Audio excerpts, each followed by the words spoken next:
Olá, eu sou Jailma Barbosa. Irei narrar para você o livro O Príncipe, de Nicolau Maquiavel. Edição Vozes de Bolso. Capítulo 5. De que modo são mantidas cidades ou províncias que antes da ocupação viviam sob suas próprias leis? Quando aqueles estados que são ocupados estão acostumados a viver com suas próprias leis e em liberdade, querendo mantê-los, 3 são os modos. O primeiro, arruiná-los. O outro, habitá-los pessoalmente. O terceiro, deixá-los viver com as suas leis, cobrando-lhes um tributo e criando um estado de poucos que te conservem amigo. Por quê? Sendo tal estado criado pelo ocupador, os poucos que governarão a província sabem que não podem ficar sem o poder e a amizade do príncipe, e que este tudo fará para manter seu domínio, e mais facilmente se mantém uma cidade acostumada a viver livre por meio de seus cidadãos do que, de algum outro modo, querendo preservá-la. Os exemplos aqui são os espartanos e os romanos. Os espartanos, para manter Atenas e Tebas, criaram um estado de poucos, mas perderam-nas. Os romanos, para manter as províncias de Capua, Cartago e Numância, desfizeram-na e não as perderam. Querendo manter a Grécia, quase como a mantiveram os espartanos, deixando-a livre e sob as suas próprias leis, não tiveram sucesso, de modo que foram obrigados a destruir muitas cidades daquela província para mantê-la. Porque aqui, na verdade, não há modo seguro de manutenção senão pela ruína. E quem se torna senhor de uma cidade acostumada a viver livre e não a desfaz, deve esperar ser feito por ela, porque os cidadãos sempre têm por refúgio, na rebelião, o nome da liberdade e sua origem antiga, as quais jamais são esquecidas, nem com longa duração do tempo, nem com os benefícios da nova ordem. E por mais que se faça ou se proveja, se os habitantes não são dissipados ou desunidos, senão esquecem aquele nome e as antigas leis. Então, a ambos recorrem imediatamente a cada acidente, como ocorreu com Pisa, depois de 100 anos submetida à servidão pelos florentinos.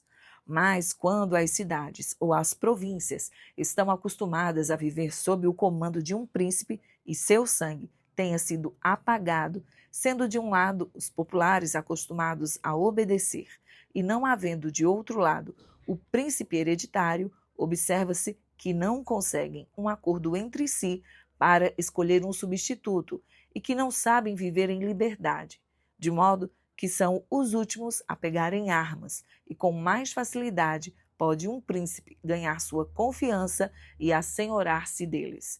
Mas nas repúblicas é maior a vida, maior o ódio, há mais desejo de vingança. Não se deixa, nem se pode deixar repousar a memória da antiga liberdade, de forma que o modo mais seguro de mantê-las é arruiná-las ou habitá-las. Capítulo 6. Dos principados totalmente novos, conquistados com armas próprias e virtude. Não estranha alguém se ao falar dos principados totalmente novos, tanto em relação ao príncipe como em relação ao tipo de estado, eu apresentar grandíssimos exemplos, porque, caminhando os homens quase sempre na trilha batida por outros e procedendo imitivamente as suas ações, ainda que não possam manter-se totalmente na trilha dos outros, ainda que não possa chegar à mesma virtude daquele que tu imitas, deve um homem prudente entrar sempre na trilha batida pelos grandes homens e imitar aqueles que são tidos como excelentíssimos, a fim de que, se a sua virtude não alcança, pelo menos lhe renda algum odor, e fazer como os arqueiros prudentes, aos quais, parecendo o alvo que pretendem atingir demasiadamente distante e conhecendo detalhadamente a quanto vai a virtude seu arco,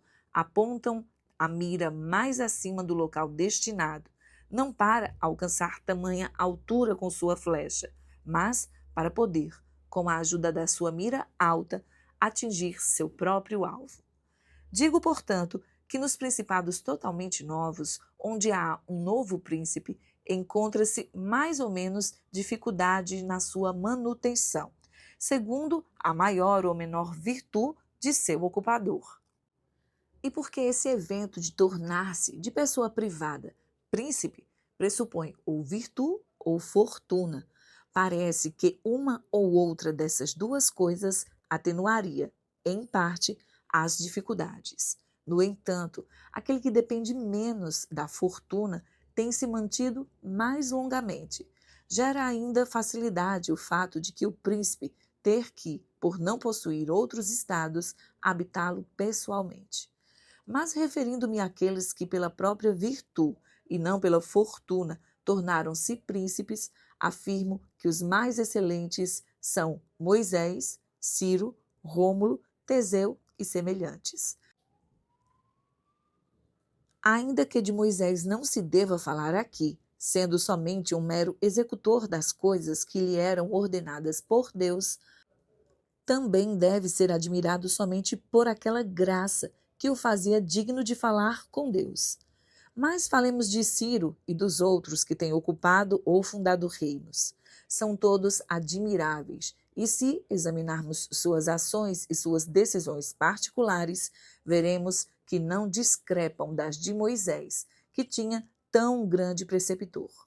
E examinando as ações e a vida de todos eles, não se vê que tivessem outra coisa da fortuna, senão a ocasião, a qual forneceu a matéria para que aqueles pudessem introduzir nela a forma que lhes convinha, e sem aquela ocasião a sua virtude teria sido apagada, e sem aquela virtude a ocasião teria vindo em vão. Era, portanto, necessário a Moisés encontrar o povo de Israel no Egito, escravo e oprimido pelos egípcios, a fim de que aqueles, para saírem de servidão, dispusessem-se a segui-lo. Convinha que Rômulo não coubesse em Alba, que fosse abandonado ao nascer, para que se tornasse rei de Roma e fundador daquela pátria.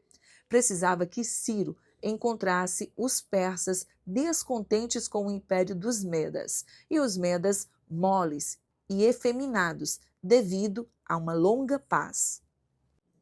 Não poderia Teseu demonstrar a sua virtude se não encontrasse os atenienses dispersos. Essas ocasiões, portanto, fizeram esses homens felizes, e sua excelente virtude fez aquela ocasião ser conhecida. E por isso as suas pátrias foram enobrecidas e tornaram-se felicíssimas. Aqueles que pelo caminho da virtude, como estes, tornaram-se príncipes, ocupam o principado com dificuldade, mas com facilidade o mantêm. E a dificuldade que tem nasce, em parte, da nova ordem e das medidas que são forçadas a introduzir para fundar, com segurança, o seu Estado. E deve-se considerar como não há coisa mais difícil de tratar, de êxito mais incerto, nem mais perigosa de manejar do que fazer-se cabeça na introdução de uma nova ordem. Porque o introdutor tem como inimigos todos aqueles aos quais a velha ordem faz bem, e tem como frouxos defensores todos aqueles a quem a nova ordem faria bem. Frouxidão que nasce, em parte, pelo medo dos adversários, que têm as leis ao seu lado, em parte pela incredulidade dos homens, os quais não creem, na verdade, em coisas novas, se não as veem apoiadas em uma firme experiência, donde resulta que, quando aqueles que são inimigos têm a ocasião de atacar o introdutor, fazem-no partidariamente, e os outros o defendem frouxamente, de modo que, junto com eles, se está em perigo. É necessário, portanto, querendo analisar bem esse tema, examinar se esses inovadores estão por si mesmos ou se dependem de outros, isto é, se para conduzirem a sua obra precisam de ajuda alheia ou se têm a sua própria milícia. No primeiro caso, falham, não chegando a lugar algum, mas quando dependem de si mesmos e têm a sua própria força, então raramente falham. Eis porque todos os profetas armados foram vitoriosos e os desarmados arruinados. Porque, além do que já foi dito, a natureza do povo é mutante. É fácil persuadi-lo de alguma coisa, mas é difícil firmá-lo naquela persuasão. Nesse sentido, convém estar organizado, de modo que, quando o povo se mostra descrente, possa-se fazê-lo crer pela força. Moisés, Ciro, Teseu e Rômulo não teriam conseguido fazer com que suas constituições fossem longamente observadas se estivessem desarmados. Ao contrário do que aconteceu ao Frei Jerônimo Savonarola, o qual teve a sua nova ordem arruinada quando a multidão começou a não mais acreditar nele e não tinha nenhum outro modo para firmar a opinião dos que nele haviam acreditado, nem de fazer crer os descrentes. Tais introdutores encontram grande dificuldade em seus primeiros passos, pois todos os seus perigos estão no trajeto inicial, e convém que, com a virtude, os superem. Porém, assim que os tenham superado e começando a ser venerados, havendo afastado os que lhe tinham inveja, mantêm-se poderosos, seguros, honrados, felizes.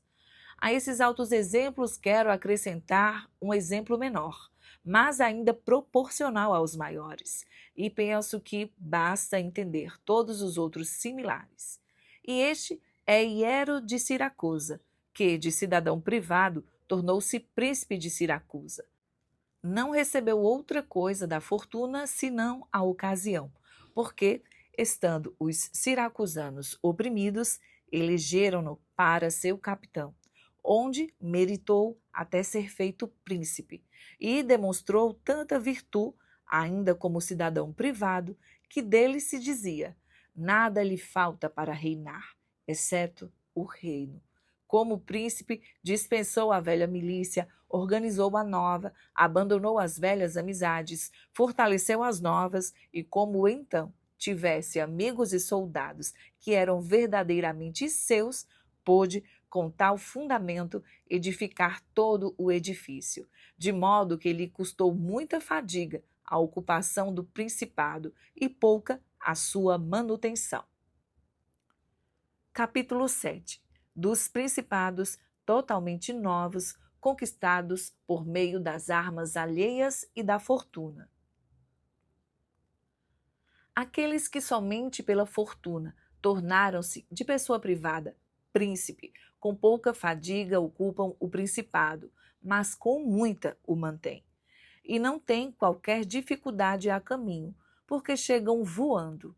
Mas as dificuldades nascem quando pousam, e esses principados são aqueles em que um estado é concedido a alguém, ou por dinheiro, ou pela graça de outro, como aconteceu com muitos na Grécia, nas cidades de Jônia e de Helesponto, onde foram feitos príncipes de Dário, a fim de que mantivessem para sua segurança e glória.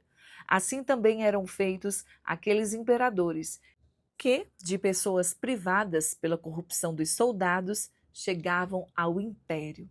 Esses príncipes estão sempre sob a vontade e a sorte de quem lhes concedeu o Estado, o que são duas coisas volubilíssimas e instabilíssimas.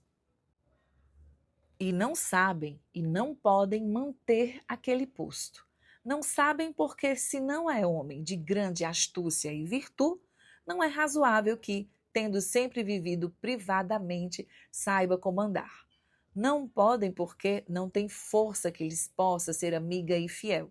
Além disso, os estados que nascem subitamente, como todas as outras coisas da natureza que nascem e crescem rapidamente, não desenvolvem as suas raízes correspondentes, de modo que, ao primeiro tempo adverso, tombam, a menos que aqueles, como disse, que assim de repente são feitos príncipes, sejam de tanta virtude com aquilo que a fortuna assentou em seu colo, e por isso saibam fazer depois aqueles fundamentos que os outros têm feito antes de se tornarem príncipes. Eu quero, para um e outro desses modos de tornar-se príncipe, apresentar dois exemplos da nossa memória recente, e estes são Francisco Sforza e César Borgia. Francisco, pelos meios devidos e com a sua grande virtude, de pessoa privada tornou-se duque de Milão. E aquilo que com 1000 dificuldades ocupou, com pouca fadiga manteve. Por outro lado, César Borgia, chamado pelo vulgo de Duque Valentino, ocupou o estado com a fortuna do pai e com ela o perdeu. Não obstante, nesse meio tempo, tivesse feito tudo o que um homem prudente e com virtude deveria fazer para introduzir as suas raízes naquele estado que as armas e a fortuna de outros lhe haviam concedido. Porque, como anteriormente se disse, quem não faz os fundamentos antes da ocupação pode, com uma grande virtude, fazê-los depois, ainda que sejam feitos com pressão sobre o arquiteto e perigo para o edifício. Se, portanto, se consideram todos os avanços do Duque, se verá que ele lançou bons fundamentos para a futura potência, sobre os quais não julgo supérfluo discorrer. Porque eu não saberia quais preceitos seriam melhores para dar a um príncipe novo que o exemplo de suas ações. E, se não alcançou a glória, não foi sua culpa, pois nasceu de uma extraordinária e extrema malignidade da fortuna. Alexandre VI, no desejo de fazer grande o duque, seu filho, tinha dificuldades relativas ao presente e ao futuro. Primeiramente, ele não via maneira de fazê-lo senhor de algum estado que não fosse partidário da igreja. E, se isso tentasse, sabia que o Duque de Milão e os venezianos não consentiriam, porque Faenza e Rimini já estavam sob a proteção dos venezianos. Via, além disso, as armas da Itália, e especialmente aquelas que poderiam servi-lo nas mãos daqueles que temeriam a grandeza do Papa, e, contudo, não podia confiar neles, sendo todos votados aos Orsini e Colonnesi e seus cúmplices. Era, portanto, necessário que se turbasse aquela ordem das coisas e que se desorganizassem os seus estados, para poder assenhorar-se seguramente da parte deles. O que lhe foi fácil, porque encontrou os venezianos, que, movidos por outras razões, estavam voltados a repassar os franceses para a Itália. O Papa não somente não se opôs, como também o tornou mais fácil com a dissolução do matrimônio antigo do rei Luís. Passou, portanto, o rei na Itália com a ajuda dos venezianos e consenso de Alexandre. Nem bem o rei chegou a Milão, o papa dele obteve tropas para a empresa na Romanha, estado que lhe foi concedido em última análise pela reputação do rei. Ocupada então a Romanha pelo duque, tendo abatido os Colonnesi, querendo manter aquela situação e seguir mais adiante, duas coisas o impediam. Uma, suas tropas, que não lhe pareciam fiéis. A outra, a vontade da França. Isto é, que as tropas dos Orsini, dos quais se havia valido, abandonassem-no, que não somente o impedissem de conquistar, mas lhe retirassem o conquistado, e ainda que a vontade da França fosse a de fazer o mesmo. Dos Orsini recebeu uma prova, quando, após a expugnação de Faenza, atacou Bolonha e os viu pouco empenhados naquele ataque. E quanto ao rei, conhece o seu ânimo quando, ocupado o ducado de Urbino, atacou a Toscana, de cuja empresa o rei o fez desistir. Ocasião em que o duque decidiu não mais depender das forças alheias e da fortuna, e como a primeira medida enfraqueceu os partidos Orsini e Colonnesi em Roma, conquistou todos os partidários que fossem pessoas honradas, fazendo-os seus conselheiros, dando a eles altos salários e honrando-os segundo as suas qualidades de comando e de governo. de modo que em poucos meses os seus laços de afeição com os Orsini e os Colonnesi se apagaram, e todos se voltaram para o duque. Depois disso, esperou a ocasião para aniquilar os cabeças dos Orsini, havendo dispersado aqueles da casa Colonna, ocasião que lhe veio bem, e ele a usou melhor ainda. Porque vendo os Orsini tarde que a grandeza do duque e da igreja eram a sua própria ruína, fizeram uma reunião em Magione, na região de Perúgia, da qual nasceu a rebelião do Urbino e os tumultos da Romanha, e infinitos perigos para o duque, todos os quais superou com a ajuda dos franceses. E, retornada-lhe a reputação, nem se fiando na França nem em outra força externa, para não depender de mais ninguém, volta-se à dissimulação. E soube tão bem dissimular o seu intento que os mesmos Orsini, mediante o senhor Paulo, reconciliaram-se com ele. O duque, por sua vez, não faltou com qualquer preparativo para convencê-los, dando-lhes dinheiro, roupas finas e cavalos. Em sua ingenuidade, os Orsini foram conduzidos à Sinigália pelas mãos do duque, mas em seguida essas cabeças foram apagadas na presença do duque, e os partidários reduzidos aos amigos seus, tendo o duque lançado muitos bons fundamentos para a manutenção do seu poder. Possuindo toda a Romanha e o ducado de Urbino, parecendo-lhe, acima de tudo, ter conquistado a amizade dos romanhenses e ganho todo aquele povo, pelo fato de eles terem começado a aprovar o bem de ser dele. E porque essa parte é digna de nota e de ser imitada por outros, não a quero deixar para trás. Mantida a Romanha pelo duque, mas encontrando-a anteriormente comandada por senhores imponentes, os quais mais expoliaram os súditos do que os bem governaram, e dando a ele motivo de desunião, não de união. Tanto naquela província eram comuns os latrocínios, as brigas e tantos outros motivos de insolência, julgou o duque que fosse necessário, querendo reduzi-la à paz e à obediência do braço real, dar-lhes bom governo. Enviou-lhes o ministro Remy Rodiorco, homem cruel e expedito, ao qual deu plenos poderes.